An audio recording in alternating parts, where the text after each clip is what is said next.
है दोस्तों, आज हम चित्रकूट में श्री पंजाबी आश्रम में आए हुए हैं, जहां श्री देवेंद्र महाराज जी से मुलाकात हुई थी आज, और उनसे आज इंटरव्यू लिए हैं। देखते हैं आज उनसे क्या बात करते हैं। बने रहिएगा वीडियो में और लाइक शेयर सब्सक्राइब जरूर करिएगा और लास्ट वीडियो जरूर तक देखें। तो आज इनके गौशाला पे आए हुए हैं, तो आइए उनसे कुछ जानकारी लेते हैं। तो महाराज ये बताओ, नमस्कार जी, ये आपकी गौशाला कितने दिनों से चल रही है?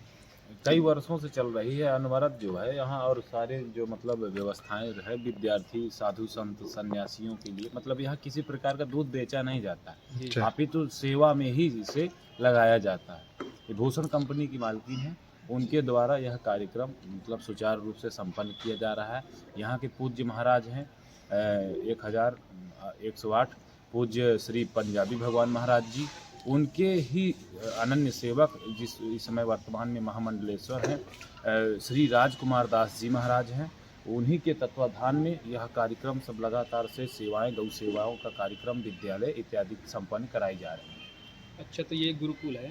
जी, विद्यालय भी चलता है यहाँ, और साधु संत विद्यार्थी और जो भी आगंतुक श्रद्धालु भी आ जाते हैं उनके लिए भी भोजन पानी रहने की व्यवस्था जो है सारी, मतलब यहाँ किसी प्रकार का शुल्क नहीं लिया जाता, जो भी है वो सेवा के रूप में है। और श्री संकट मोचन चैरिटेबल ट्रस्ट के अंतर्गत यहाँ का सेवा संपन्न कराई जाती है। अच्छा, तो जैसे ये गुरुकुल जो चलता है जी, तो यहाँ लड़के साल भर यहीं रहते होंगे, है जी, आवासीय रूपरेखा इनकी है, पूरी रहने खाने की पूर्ण व्यवस्था है। और बच्चे जो है यदि गर्मी में भी कोई जाना चाहे तो जा सकता है, नहीं कोई दबाव नहीं है, आप रहिए।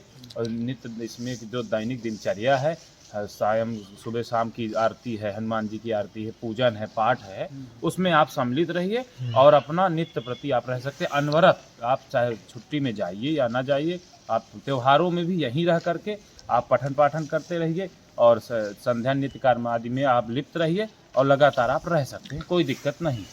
तो महाराज जी आप यानी किस तरीके से शिक्षा दी जाती है गुरुकुल में? यहाँ पर गुरुकुल परंपरा के अनुसार ऋषियों के द्वारा जो जानकारी है, जो हमारी परंपरा है, सनातन पद्धति है, उन सब चीज़ों को साथ में लेकर के माध्यमिक शिक्षा बोर्ड जो है संस्कृत लखनऊ के माध्यम से यहाँ पर वो शिक्षा डिग्री प्राप्त कराई जाती है, ताकि किसी भी प्रकार का बच्चे का अगर फ्यूचर में वो बदलाव लाना चाहते हैं या किसी दूसरे क्षेत्र में जाना चाहते हैं तो उन्हें किसी भी प्रकार का कोई चिंता नहीं रहे, और सहर्ष वो दूसरे विषयों में नौकरी करना चाहें या मतलब किसी भी प्रकार के मतलब अपने भरण पोषण के लिए भी वो अपना नौकरी इत्यादि कर करके आगे का कार्य कर सकते हैं। गुरुकुल है लेकिन हर सब्जेक्ट यहाँ पढ़ाया जाता है? जी, आधुनिक विषय संपूर्ण लिया गया है, और आधुनिक के साथ संस्कृति प्राचीन अपनी जो गुरुकुल परंपरा है उन्हें भी साथ में लेकर के आगे की प्रक्रिया पाठशाला संचालन किया जा रहा है। तो यहाँ गुरुकुल में कहाँ कहाँ के छात्र होंगे? लगभग यहाँ पर छत्तीसगढ़, रायपुर, बांदा, चित्रकूट, कौशाम्बी, लखनऊ, कानपुर, बहुत सारे मतलब प्रांतों के विद्यार्थी आया करके यहाँ पर पठन पाठन अध्ययन कर रहे हैं। जैसे अभी दूर जैसे देखेंगे बहुत से भक्त लोग, जी, जैसे वो अपने बच्चे का यहाँ एडमिशन कराना चाहते हैं, जी, तो कैसे यहाँ करवा सकते हैं? यहाँ का एडमिशन का जो प्रक्रिया है वो जैसे अन्य विद्यालय हिंदी बोर्ड में होता है कि आपका जो है मई जून का जो समय आता है उसी समय एडमिशन ओपन कराई जाती है, एक डेट बताई जाती है, और डेट के माध्यम से आप हमसे, या नंबर है हम लोगों का नंबर जो है जारी होता है, हम जैसे हम विद्यालय के प्राचार्य हैं तो हमारा नंबर और वेबसाइट बनी हुई है, चैनल भी बना हुआ है, तो उसके माध्यम से जानकारी एक डाल दी जाती है कि इस तारीख से इस तारीख तक आवेदन कर सकते हैं।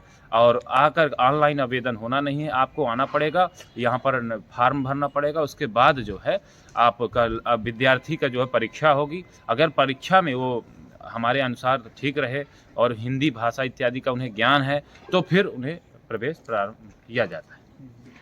तो जैसे यहाँ गुरुकुल में बहुत से बच्चे रहते हैं जी, उनकी दिनचर्या क्या रहती है? दिनचर्या उनकी प्रातः काल उन्हें 5 बजे सुबह उठना है। जैसे अभी ठंड चल रही है तो थोड़ा सा समय प्रभावित अधिक नहीं किया जाता, क्योंकि छोटे छोटे विद्यार्थी भी रह रहे हैं, तो 5 बजे स्नान इत्यादि करके सर्वप्रथम उन्हें संध्या करनी है और ध्यान करना। वैदिक परंपरा के अनुसार ध्यान करना है। ध्यान के पश्चात शाम और सुबह की जो आरती समय सारणी बनाई गई है मंदिर परिसर की, उसमें 7 बजे आरती में पहुंचना है। आरती के पश्चात वहां से नाश्ता करेंगे और पाठशाला में आ जाएंगे। 11:20 तक यहाँ पठन पाठन का कार्यक्रम चलता है। जो शिक्षक की उस समय जो विषय पढ़ाने का है वो विषय में आकर के अध्यापक उन्हें पठन पाठन कराते हैं। उसके बाद 11:20 में फिर से अवकाश कर दिया जाता है 1.5 घंटे के लिए।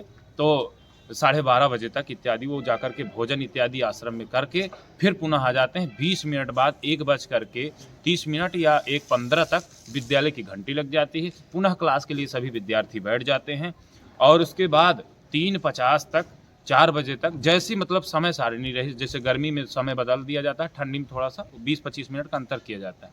तो 4 बजे तक पढ़ाई करना है। उसके पश्चात खेल के लिए 1 घंटे दिए जाते हैं।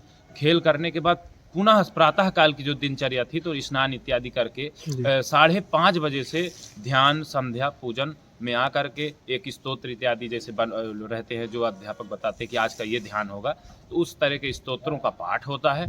उन्हीं स्तोत्रों का पाठ होता है और पठन पाठन इसी प्रकार से दिनचर्या पूरी इनकी संपन्न कराई जाती है। रात्रि का जो भोजन है वो 9:30 बजे का है गर्मी में, और ठंडी में 9 बजे का भोजन है।